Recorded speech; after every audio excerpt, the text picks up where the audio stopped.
The exercise of the week is a skater squat. The skater squat is a single leg exercise, and it's also a progressive range of motion. That means that when we start doing this, we'll start with a shorter range of motion, and then as we get better, we will increase the range of motion, and then on top of that also add weight. So to start, you'll notice that I have 3 black pads stacked up. When we start, we want to figure out what's the biggest distance I can do this skater squat with successfully for the prescribed reps. So let's imagine we have 6 prescribed reps. Anytime I start someone on this exercise, I always start them with more pads, and they say, Jenny, that was easy. And then I say, okay, let's take a pad away, and we figure out what's the right depth for the squat for them for the prescribed reps. For the skater squat, you're going to start in front of the pads, and this is a single leg exercise. So you're going to pick up one leg, and then as I go down to tap my knee on the pads, I'm going to reach my hands out, tap my knee, and come up. Okay, that's what the motion looks like. Normally, when I start someone, I'll also give them a pair of either 2.5 or 5 pound plates, or even very light 2.5 or 5 pound dumbbells to reach out as they squat down to tap their knee, because this reach out or this press out acts as a counterbalance to the squat, okay? This is not necessarily to load the exercise, it's to help provide some stability and balance for the exercise. So as you can see, the 3 pads is pretty easy. So if someone can do that for the prescribed reps, I'm going to have them get rid of the pad and then have them test the exercise now with 2 pads. Can they do the exercise with 2 pads?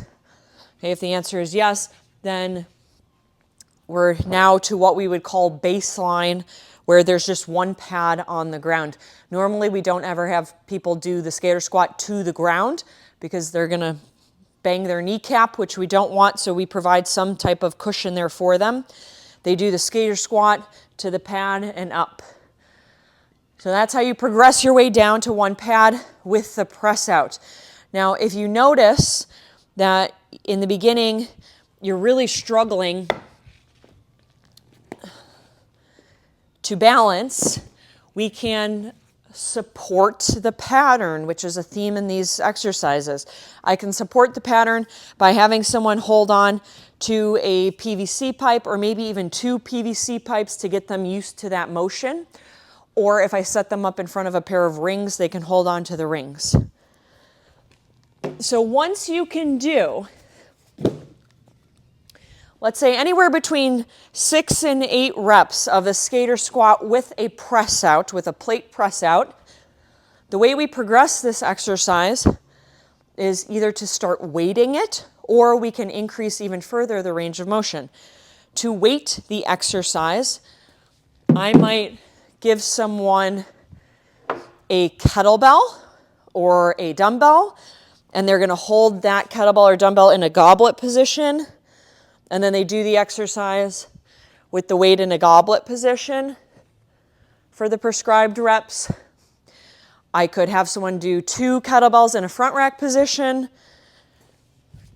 We can use sandbags in a Zercher hold in front, and that's another way to weight the movement.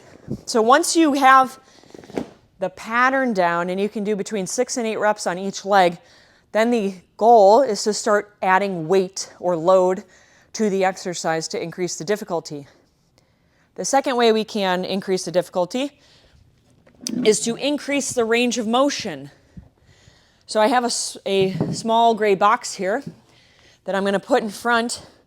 And now if I have my feet elevated on this box to start, I'll grab my plates, go back to my plate, reach out. Now I'm increasing the range of motion, and now I'm going to do a deficit skater squat. Okay, so I'm having to sink even deeper into hip flexion. Okay, depending on your range of motion and your leg strength, you could even go into a deeper skater squat, depending on what you can do.